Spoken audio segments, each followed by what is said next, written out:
Պարոն Պողոսյան, վերջին տարիների նկատում ենք, որ բավականին մեծ թափով հակաքրիստոնեական քարոզներ է տարվում եւ բավականին մեծ թիրախավորված է հայ առաքելական եկեղեցին։ Վերջին օրերին եւս այն նորից նոր ալիքը ստացավ։ Սա ինչով է պայմանավորված, արդյոք կարող ենք ասել, որ պառակտման հերթական փորձն է արվում։ Եվ պառակտման հերթական փորձն է նշի, որ մենակ մի թեմա է, հա, եւ թշնամիների օրակարգը սպասարկելն է եւ սեփական իշխանության պահելու համար ձևավորելու, այդպես ասած, շատ մանիպուլատիվ օրակարգ, որով մարդիկ կխոսան այլ բաների մասին եւ կմոռանան իրական գործընթացների հարցերը։ Այսօր սա մեկ, ասենց ասած, կոնկրետ խնդրի վրա չի ուղղված։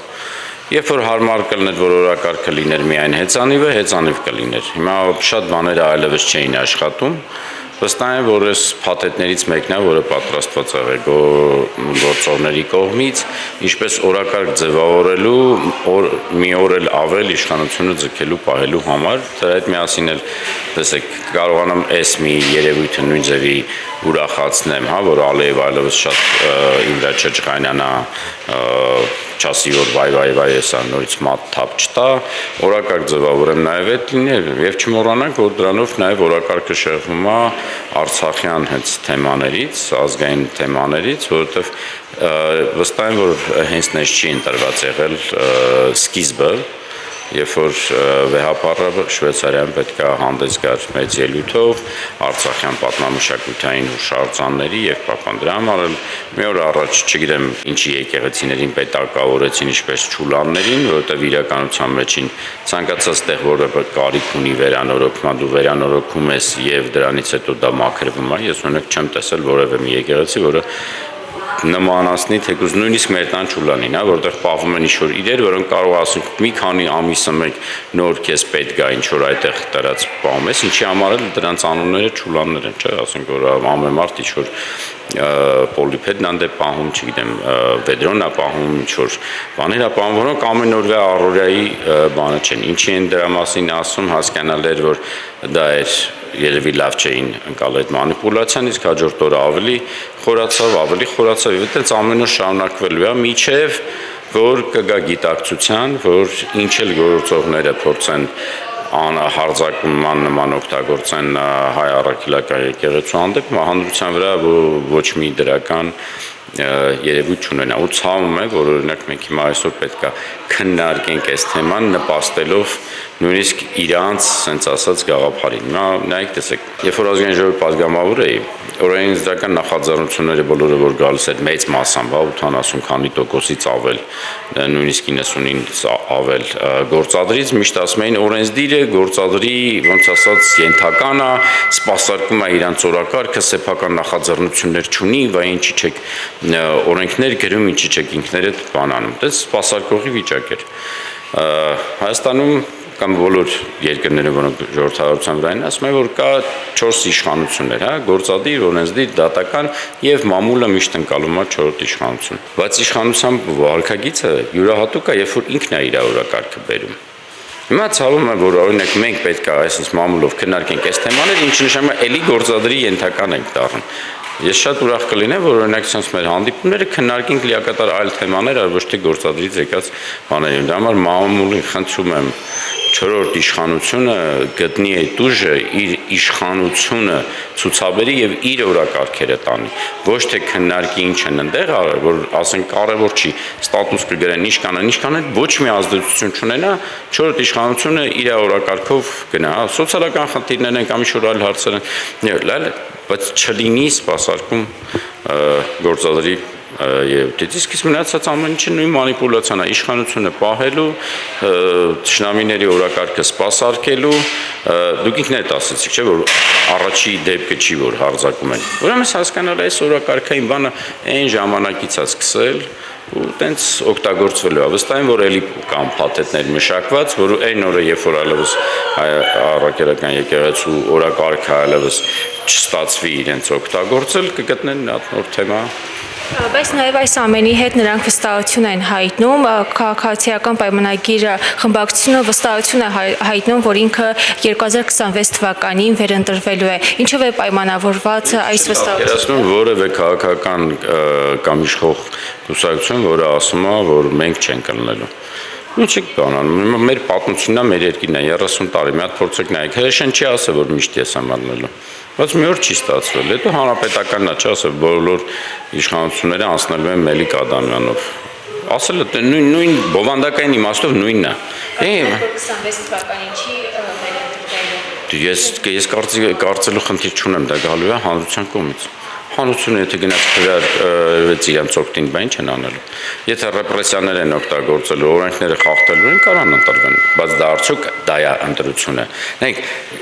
ասենք ուժային եւ ռեպրեսիոն եւ բոլոր ինստիտուտներով, օրենքի խախտումներով ձևական դառա, որ ընտրության թիվը իրան գրանցեցին իրանց վրա, դա ընտրությունը։ Ուզում եմ ասեմ, երբ որ ասում են մենք ընտրվելու ենք, մարդիկ ներկայացնում են շուտ դրական բաներ, որոնք կարող են։ Ասեք, գործադիրը ունի այսօր որևէ մի բան դրական, որ ներկայացնի։ Ոնց որ թե 4-րդ իշխանությունը ամեն անգամ ինչ-որ մի բան, որ ասում են, ներկայացնում են, նույնիսկ մանիպուլատիվ այդ բանի մեջ, որ ցույց տվեցին եկեղեցին ինչ-որ բանը կովերը այնտեղ քայլում են, բանարեցին թե ինչի չեկել, վերջում պարզվեց, որ դա հենց նույն գործադրի ենթակայության տակ գտնվող պատմական մշակութային կոթողա, որին իրանք պետքա տիրություն անեին։ Ասենք դա ում վրա աշխատեց։ Բայց դա էլ է, ոչ մի դրական բան չունի ցույց տալու։ Դրա համար էլ այս օրակարգերը գալիս են։ Պարոն Պողոսյան, այսօր ինչպես կգնահատեք Հայաստանի հարաբերությունները արտաքին դաշտում Արևմուտքի եւ Ռուսաստանի հետ։ Վերջին մայիսին Սերգեյ Լավրովի կատարած այցը բավականին լայն քննարկում առաջացավ։ Մարդիկ նշում էին, որ Արևմուտքը չբավարարեց Հայաստանի գործող իշխանության պահանջները, հիմա էլ ռուսական քաղաքականություն է վարվում։ Այլևս Հայաստանը ինքը ոչ մի բան չի որոշում։ Ցավում եմ այդ բանը ասելով, բայց Հայաստանի գործող իշխանությունը չունեն վստահություն արտաքին աշխարհի հետ նստելու։ Ինչի՞ց դա է։ Եկել է այս որ պարտվելս։ Պարտված իշխանությունը եթե չի հեռանում, պարտված իշխանության հետ վերաբերվում են ինչպես պարտված իշխանություն։ Դրա համար աշխարհում մեկ ընդունված են բանը, որ պարտված իշխանությունը ինքնական գիտակցված հեռանում է, որ թույլ չտա իր երկրի համար ձևավորվի իրավիճակ, որ քեզնից ոչ մի բան կախված չի, ոչ մեկը վրա ուշադրություն չի դարձնում, ուրիշները ինչ շահեր ունենան, վերելու են եւ մեզ պարտադրելու են։ Մի ժամանակ գալիս են ասում են, այս երկիր ուզում է քվրազդի, դու ասում ես չեմ ազդելու, բայց իրանք շատ լավ են հասկացել, ում միջոցով կարանք այս տարածքում կամ Հայաստանի վրա ներազդենք մեր ցանկությունները կատարենք։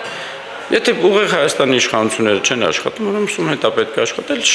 թշնամիները մի րոպեում համոզում են։ Ալև ինչ ասում է, մեկը անում է։ Դե նա գնանք թշնամիների հետ լավանանք, մեր շահերը տանենք առաջ, որովհետև երկրները բոլորը իրենց շահերով են բացակայում։ Այսօր եկեք ալևս չասենք Հայաստան ինչ-որ մի երկիր հարաբերություններ։ Այդ երկիրը կցանկանա,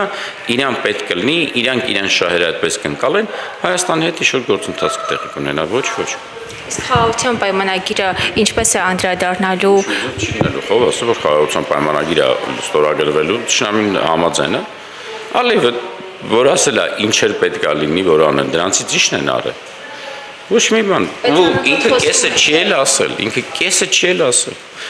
Խոսում է ստեղի գործողը։ Հիմա այդ խոսացածը ով է օրակարգ բերում, մամուլը։ Մի բերեք իրենց ասածը։ Օրակարգ մի բերեք, գնացեք ձեր սեփական օրակարգները, կլտեսեք իրենց խոսացածը մեկի կլսի։ Հիմա ում վրա եմ բանանում։ Այն ցանկացած քաղաքական կուսակցություն ասում է ես պետք է հաղթեմ։ Այդ թեման եթե դուք չասեք, չբերեք, ով է իմանալու որ ԿՊ-ն տենց բան ասե կամ չի ասի։ Եվ որ մեկը չի ասել, միշտ են ասելու, դա իրանց ասածն է, դրա համար պետք չի մեծ բան անցալել, թե իրանք ինչ կասեն կամ չեն ասի, որովհետև այն օրը, երբ որ պետք է իրանք իրական վարկագիծը ցույց տային, ինքնական գիտակցված հեռանային, դա չեն արել։ Նրանից հետո ոչ մի բան չի փոխվելու։ Նույնն էլ արտաքին աշխարհում, նայում են ասում են ախպեր ջան, այս մարդիկ հայ ազգի գլխին ինչ ասես անում են, հայ ազգին երևի դա բավարարում է, մեզ պետք է հետա այլ բաներ հետաքրի։ Դրա համար մենք այլևս այն մարդը չենք կամ այն երկիրը չենք, որը սեղանի շուրջ ինչ-որ մի բան քննարկի, առաջարկի կամ ներկայացնի, մենք այդ սեղանի վրա դրված ուտեստներից մեկն ենք։ արդյոք կցանկանան օգտվել այդ ուտեստից կամ ոչ, վերջում էլ շփորտեն ինչ-որ աղբը, որտեղ են ուտելիքը, որը սեղանի վրա է դրած եւ ոչ մեկ դրանից չի օգտվում, դրա որտեղ է հայտնվում, դեռ արդեն ելնելու ճակատագիր է։ Հիմա ասենք փորձեցի շուտ բառացիորեն այնպես նկարագրել, որ հասկանանք։ Այսօր Ռուսաստանին պետք կլինի կգնա, Եվրոպային պետք կլինի, իրանք կգնան, Ամերիկային պետք կլինի, իրանք կգան, Չինաստանին պետք կլինի, իրանք են գալու գնան, Իրանին պետք կլինի, գալու են գնան։ Մեզանից չի բանարարացնելու այդ արդյոք ինչի համար են իրանք եկել։ Մենք այդ առաջարկը չունենք, որի համար այդ մարդիկ ձգտեն կամ մենք էլ իրանց ինչ-որ բան առաջարկենք։ Իրանց շահերից ելնելով ինչ-որ մի բան պետք է լինի ճշտելու, կգան կգնան։ Պարոն Պողոսյան, այս իրողությանը զուգահեռ մենք տեսնում ենք, որ ընդդիմությունը չի միավորվում եւ երկրորդ եւ երրորդ նախագահները չեն միավորվում։ Ինչ կարող է, ինչ է սպասել այս դեպքում եւ ինչ կարող է տալ նրանց միացումը։ Միացումը միշտ տալիս է ուժ։ Այդ դա պետք է գիտակցենք, որ ինչի մենակ երկրորդ, երրորդ մնացածն է բոլորն են։ Ազգային միասնությունը չունի։ Եկեք այս 60%-ով միանանք, այն 40-ը չի միանում, դա ազգային միասնություն չի։